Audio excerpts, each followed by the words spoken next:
expressão brocard, então uma brincadeira em psicologia que diz assim, bateu, doeu, leva que é seu. Fazendo uma conexão aqui com a experiência de Saulo, né? Esse incômodo que Saulo experimentava em relação a Estevão é porque algo remexia realmente no mundo íntimo dele, né? À medida que ele via aquele indivíduo, aquele pregador visivelmente inspirado, que não tinha a cultura letrada que ele tinha, porque passou por Tarso, cidade grega culta, Alexandria, as grandes universidades da época, doutor da lei, versado, e ainda assim tinha argumentos que colocava ele numa situação de derrota intelectual, e ele não estava acostumado a perder batalhas na retórica, na oratória. Ele fica profundamente mexido com aquilo, alguma coisa em Estevão o atraía, mas ao mesmo tempo ele... Aquele mecanismo de defesa que a psicologia, as doutrinas psicológicas falam, né? Aquilo que mexe comigo, eu resisto, eu nego, né? Alguma coisa em Estevão catalisou ele, porque eu acredito que Saulo vinha com determinado convite, né, para o despertar, e em função do seu livre-arbítrio ele despertou sob condições e circunstâncias especiais. O despertamento poderia ser de outro modo, né? Havia um orgulho a vencer ali, um ego ferido, né? Um sentimento de negação, e ao mesmo tempo o sentimento de culpa, que seria depois da conversão, né? Que é aquela ideia do se dar conta que eu estava errado, né? Essa é uma das experiências mais terríveis, né? Você se dá conta que você estava o tempo todo agindo errado, que você foi injusto, né? Ali foi realmente, eu acho que ali foi difícil. Você tocou num ponto importante, Paula, que é assim, a princípio ele ia, buscava os textos de Estevão, dormir na mesma cama, aquela coisa toda. Eu acredito que ele teve que lutar muito para que esse sentimento de culpa não se transformasse em uma coisa tóxica, em uma coisa depressiva, em uma coisa que paralisasse o trabalho dele. Eu acredito que o remorso o tempo todo ficava, né? Só que ele conseguiu, e isso é um exemplo para todos nós, espíritas, trabalhadores do Evangelho, trabalhadores de qualquer doutrina religiosa, né? Tô até abrangendo aqui, que é essa ideia, como é que eu lido com o meu arrependimento. O meu arrependimento é aquela coisa de eu me ficar me punindo e que quase sempre eu não mudo de atitude e continuo reincidindo no mesmo erro, ou meu arrependimento é um arrependimento sadio de me dar conta e não fazer mais, né? Paulo tem isso, né? Eu acho que ele lidou com isso o tempo todo. Alguns autores dizem que esse transtorno de culpa visitava ele de tal forma que somente assim, claro que são autores materialistas, mas é interessante a análise, somente assim se explica como é que ele chega em Jerusalém, abre os braços, se ajoelha e aceita as pedradas assim gratuitamente, né? Quantas vezes ele se entregava como se fosse uma espécie de masoquismo psicológico, né? Essa é uma leitura psicológica, uma leitura inclusive possível, mas eu acredito que ali também havia um sentimento de amor profundo. Eu tô me doando também a causa, eu tô também dando a minha cota. Se Estevão pôde, por que não eu? Não era apenas um sentimento de culpa de querer se martirizar, né? Isso a gente pode ter uma ideia desse sentimento quando lá na conversão em Damasco, naquele momento do encontro dele com Jesus, ele, ao reconhecer, né, aquela luz de Jesus, e ao mesmo tempo a narrativa de Emmanuel, né, Jesus, ele quando se apresenta a Saulo, ele não se apresenta de forma vamos dizer assim, até a forma que descreve a luz, era uma luz doce, era uma luz que envolvia, não era uma coisa assim, violenta, não, é uma coisa acolhedora, né? E ele consegue perceber esse amor, e tanto que é aquele momento em que ele já vinha, né, com muitas reflexões do porquê que Abigail e Estevão, né, diante ali da morte, podiam ter um olhar tão sereno, uma paz que ele, apesar de tão devotado à causa, né, da lei mosaica, ele nunca tinha encontrado aquela serenidade. Ele vivia em certa turbulência íntima, né? E aquela paz que os dois conseguiam mostrar para ele, era para ele motivo de muitas reflexões. E aí, no momento em que ele vai ali, né, já na cercania de Damasco e é envolvido por esse amor, né, por essa energia de Jesus, ele vem com aquela clássica frase de Senhor, que queres que eu faça, né? E eu acho que esse movimento que você está trazendo, né, dele, né, buscando vencer a si mesmo, buscando trabalhar as questões do remorso, buscando pôr adiante a obra, né? Ser um colaborador realmente da obra de Deus, assim. tentando ultrapassar as questões dos seus conflitos interiores e realmente fazer a coisa acontecer. E é por isso que cada cidade que ele vai, todo desafio que ele encontra, cada pedrada, cada cusparada que ele recebe, enfim, ele consegue lidar com aquilo. Eu não sei se ele tinha um sentimento de assim, eu mereço, porque eu também, como você disse lá no início, sujei as minhas mãos de sangue, então é como se fosse um retorno, né, das minhas próprias ações, mas eu acho que ele vai além disso. Eu não sei se vocês veem dessa forma, mas ele não é só uma questão tipo assim, eu mereço, como muitas pessoas não entendem algumas obras do Evangelho, algumas passagens, porque parece que há uma alusão ao sofrimento. E aqui a gente poderia até aproveitar essa oportunidade de dizer, não é essa a ideia, né? Não é em nenhum momento Jesus, nem nenhum dos seus seguidores, apóstolos, não fazem essa alusão ao sofrimento, mas eles conseguem compreender a claridade do que o conhecimento, né, que Jesus traz, desperta neles, faz com que eles percebam as vicissitudes por um outro prisma, né? Não sei como vocês poderiam trabalhar isso um pouquinho mais aí. Eu lembro que quando Emmanuel vai narrar o amor que ele devotava por Abigail, né, e aí ele vai explicar um pouco que Saulo era resoluto, ele era viril, era um homem forte, enérgico, ele tinha coragem. Mas logo no começo, pelo menos ao meu ver, ele misturava um pouco de coragem com temeridade. Então ele acabava achando que ele era o grande justiceiro e que ele tinha que levar aquela mensagem, arrostando todas as consequências, morresse quem tivesse que morrer, levando até o último fim, né? E Emmanuel vai narrar que quando ele se encontra com Abigail, ela concentrava e reunia todas as florações da sua juventude, né? Tudo que ele esperava para uma mulher. E eles tinham se mantido casto até aquele momento. E aí Emmanuel vai dizer que ele acreditava, segundo a lei, que era assim que deveria ser. E Emmanuel vai dizer que ele descontava, digamos assim, né, nas bigas, no esporte, toda aquela sua força, né, aquela sua força criadora, a libido, que mais tarde ele soube converter no seu próprio ideal. Então é interessante porque quando a gente vê as grandes renúncias que ele foi capaz, é como se as próprias circunstâncias da sua vida fossem levando ele a trabalhar e converter essa força num ideal mais elevado. Enquanto a gente tem as nossas distrações e a gente acaba canalizando as nossas forças, muitas vezes para fins infrutíferos, com respeito à nossa elevação espiritual, Saulo, mesmo que equivocado no início, ele sempre soube conduzir isso para um ideal que ele acreditava que era elevado, né? E depois que ele se converte ao Cristo, isso daí desponta. Ele não era insincero, né? Ele era honesto com aquilo que ele acreditava e ia até as últimas consequências. Então ele não estava errando, sabendo que estava errando e errando deliberadamente, né? Até que ele se deu conta e ele fez a mesma revolução. Que queres que eu te faça? Um pouco isso, né? Tanto é que Emmanuel dizia entrega total. Emmanuel coloca assim, entrega total. Se submetia agora, entre ele e Jesus havia um abismo que ele deveria transpor ao longo dos anos, né? Mas era uma entrega, uma autodoação. Você tocou num ponto importante, Paula, que é essa questão do sofrimento. Eu acho que a gente, aí eu falo inclusive em relação aos espíritas de maneira geral, quando os espíritas particularmente examinamos a trajetória do cristianismo primitivo e a humanidade geral no mundo atual, contemporâneo, consumista, hedonista, a gente precisa ainda entender um pouco melhor essa questão do sofrimento. A gente precisa mudar um pouco a percepção que a gente tem em relação ao sofrimento, né? Porque Patrícia, ela tem especialidade em educação física, lida com esportes, etc. Eu quero saber qual é a criatura que consegue ganhar condicionamento físico sem dor, né?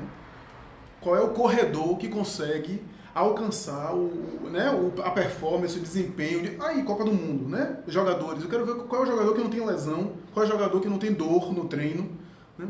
Então eu acho que a gente precisa mudar, porque a gente pensa em a dor apenas num processo assim, desagradável, repulsivo, expiatório, né? Mas a dor que o indivíduo experimenta ao optar, ao fazer determinadas escolhas, né? Então as escolhas que ele fez, por exemplo, no caso Saulo, traziam a ele, né, dores morais e dores também materiais, né? E essas dores acabavam se tornando estímulos. A dor em si mesma não evolui a criatura, né? Porque ela pode revoltar-se ou pode se amadurecer. Mas a forma como ela lida com a situação, com as situações, com os sofrimentos, né? E eu acho que isso é importante salientar, eu acho que o Saulo e mais tarde Paulo compreendeu isso quase que desde o início da sua conversão. Ele compreendeu. Tanto é que ele fala a Ananias, quando vai buscá-lo para restituir a visão, ele fala, eu vou continuar em Damasco, porque Jesus me disse o quanto eu deveria sofrer por amor ao seu nome. Sim. E é engraçado como ele, ao ser arrebatado por essa revelação de Jesus, vamos dizer, né, por essa boa nova, e que Ananias vai ali falar ainda um pouco mais para ele acha que ele já está pronto para sair pregando, e ele vai todo entusiasmado e pede a voz lá na sinagoga, e ele quer falar, e de repente ele toma aquele banho de água fria, né? E ele vai ficar ali, vamos dizer assim, na geladeira, em stand-by, um tempo, né? Até que realmente chegue o momento de ele levar o plano adiante. Então, assim, todo esse momento que ele percorre, dali de Damasco, ele vai buscar Gamaliel, né? Gamaliel, que foi o seu grande mestre, que havia se convertido, que ele também foi uma primeira conversão, que ele não conseguiu compreender como, né, que o seu mestre se converteu àquela nova ideia, né, do Cristo. E aí ele vai buscar Gamaliel e depois ele vai se retirar, né, para o deserto, onde ele vai lá ter com Áquila e Prisca, que é um momento também, eu entendo, que muito importante da saga dele, né? E o tear, no meu entendimento, ele não é só um ganha-pão. Aquele momento dele no deserto, o tear, ele é como se ele estivesse se transformando com as próprias mãos. É uma analogia assim, que eu faço nesse momento de Saulo, porque para que todo esse processo fosse possível, esse momento dele no deserto, eu entendo que teve um papel fundamental nessa reconstrução dele.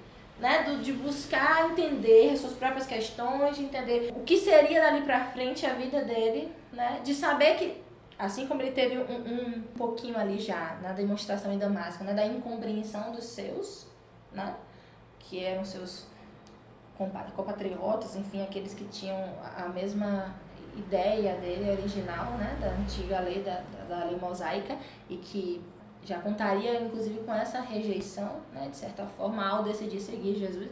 Então, assim, esse momento dele no deserto, ele tem é uma página importante na história de Saulo, na saga dele de transformação. Importante. Ali ele tem uma oportunidade de reflexão muito grande, né? Todos os grandes místicos, Krishna, Buda, foram ao deserto. Moisés subiu ao Monte Sinai sozinho e se refugiou em solidão para receber o decálogo. O próprio Jesus tem momentos em que ele se refugia, né, a sós. Então ali tem um momento de mergulho em si mesmo, de reflexão. Ele ficou 3 anos, né? Você falou muito bem. Tem uma associação com o trabalho que ele aprendeu na infância? Tem. Aquele trabalho que ele, como ofício, um plano B, uma alternativa para dar conta da sobrevivência dele, caso houvesse uma crise, alguma situação inesperada. Mas também tem essa reflexão. Esse casal não era apenas um casal de vítimas dele, que estavam ali, mas era um exemplo de casal harmonizado, né?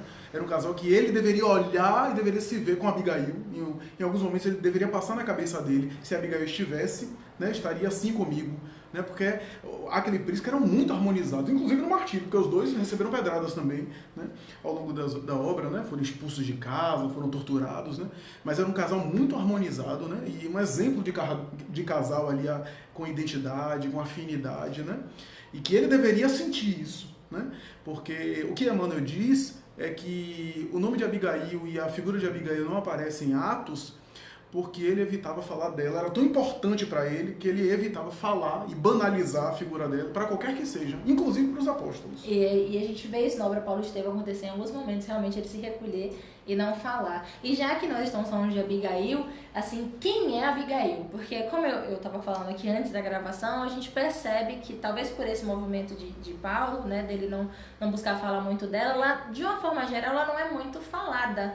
Né? E tanto ela encarnada quanto desencarnada, para mim ela tem um papel importantíssimo para ele, né? Porque primeiro quando ele traz aquela virilidade toda, aquela energia toda no início, ela vem com a doçura, né? Ela consegue abrandar aqueles ímpetos dele mais violentos, enfim, de dominação. Ele diante de Abigail, naquelas passeadas deles lá na estrada de Jope, ali na casinha, era assim, tipo, outro Saulo, né? É outro indivíduo, alguém que estava assim, mergulhado numa outra energia, então ela trazia para ele uma brandura, assim, eu entendo que um papel fundamental, vamos dizer assim, no amornar um pouco daquela energia toda que ele tinha, né? E mais adiante naquilo que se tornou o lema, né?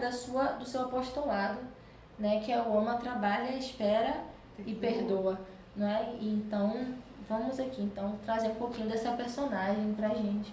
Eu só queria comentar um pouquinho antes do deserto, porque, ao meu ver, aquele fato dele voltar com aquela atividade de tecelão também funcionava como uma terapia.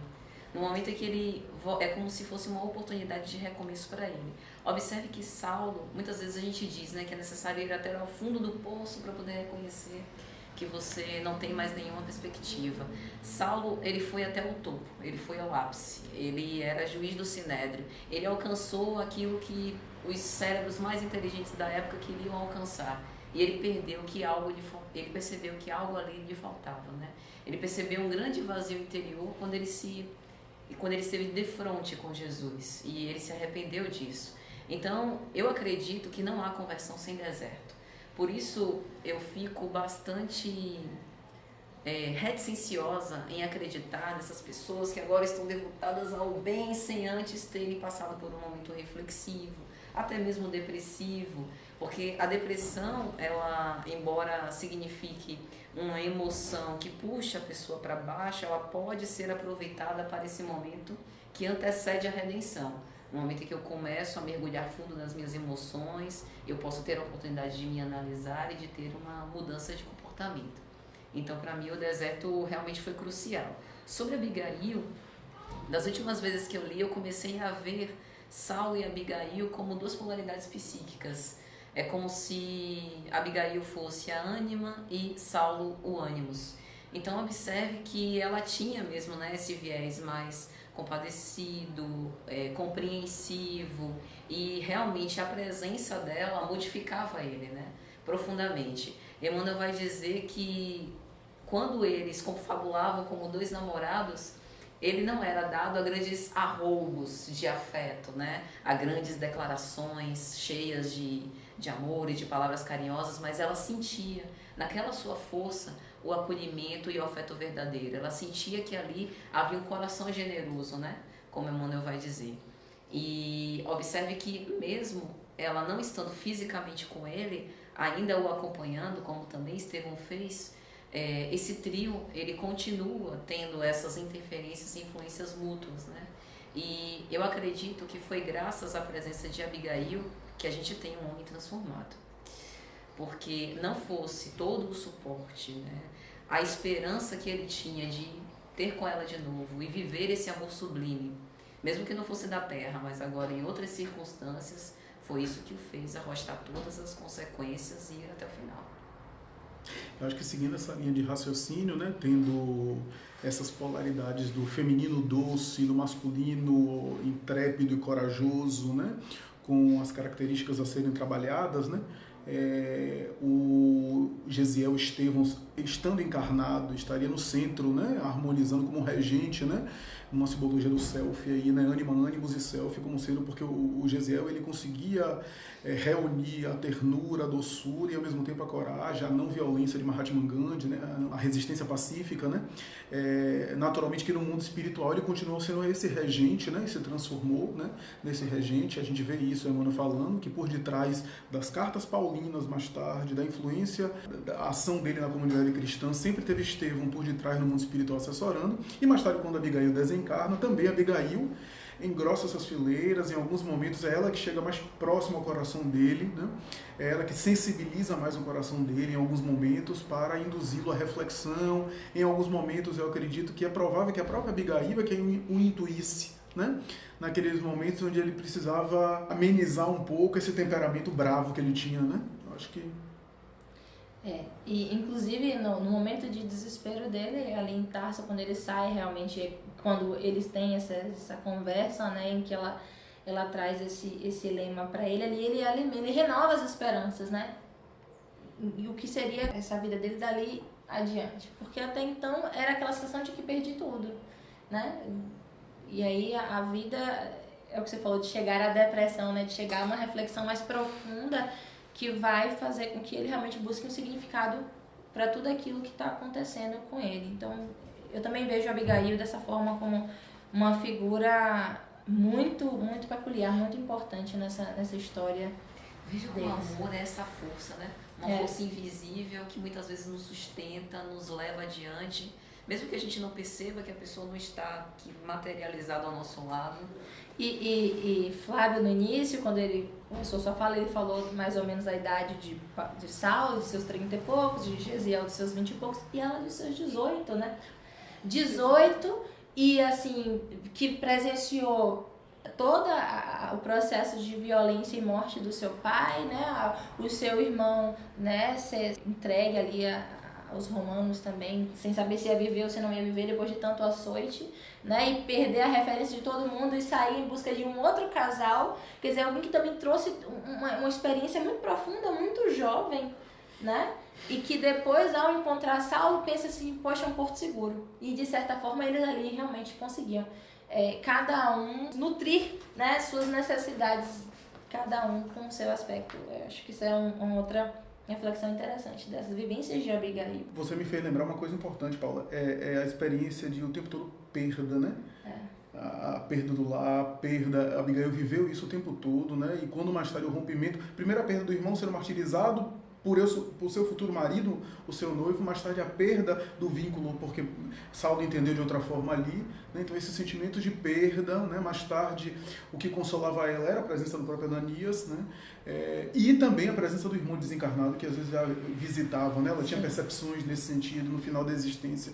Então a experiência de Abigail também passa por isso, né? Por essa lidar com perdas, né? Tanto é que tem uma fala dela com ele, quando ele vai buscá-la na casa de Ruth e Zacarias e encontra agonizante já, moribunda, e ela diz mais ou menos assim, né, que o nosso noivado não vai mais continuar aqui na Terra, o nosso casamento vai ser além da vida física, e os filhos que a gente não teve aqui, tê-los-emos no além, né? Esperarei você lá, né? Então, quer dizer, essa Abigail lidando com essas perdas, que é um negócio muito difícil.